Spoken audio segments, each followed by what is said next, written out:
വ്യത്യസ്തമായ റാപ്പ് ഗാനങ്ങളിലൂടെ മലയാള രംഗത്ത് പുതുവിപ്ലവം സൃഷ്ടിച്ച വ്യക്തിയാണ് വേടൻ. അതുപോലെ തന്നെ വിമർശനങ്ങളും വിവാദങ്ങളുടെയും നടുവിൽ തന്നെയാണ് ഇപ്പോഴും.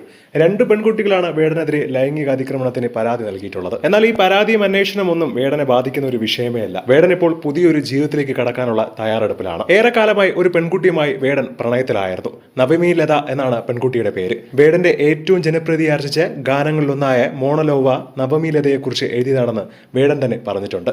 ഇപ്പോഴത്തെ മഞ്ഞുമൽ ബോയ്സ് എന്ന ചിത്രത്തിലെ ഗാനത്തിന് സംസ്ഥാന ചലച്ചിത്ര പുരസ്കാരം ലഭിച്ചതിന്റെ സന്തോഷത്തിന് പിന്നാലെ താൻ ഒരു വിവാഹം കഴിക്കാൻ പോവുകയാണ് എന്നുള്ള കാര്യം വെളിപ്പെടുത്തിയിരിക്കുകയാണ് വേടൻ. ഈ മാസം 24-ന് തൃശ്ശൂരിൽ വെച്ചായിരിക്കും വിവാഹം നടക്കുന്നത്.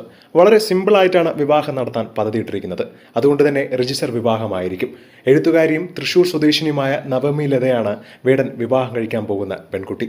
ഏറെക്കാലത്തെ പ്രണയത്തിനൊടുവിലാണ് ഇരുവരും വിവാഹിതരാവാം എന്നുള്ള കാര്യം ഇപ്പോൾ തീരുമാനിച്ചത്.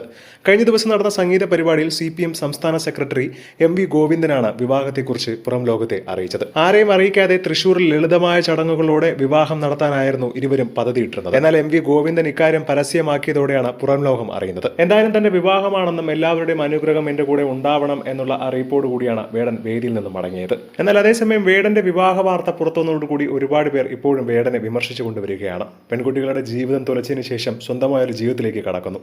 ഇതൊക്കെ എങ്ങനെ സാധിക്കുന്നു എന്നുള്ള കമന്റുകളാണ് സോഷ്യൽ മീഡിയയിൽ നിറയുന്നത്.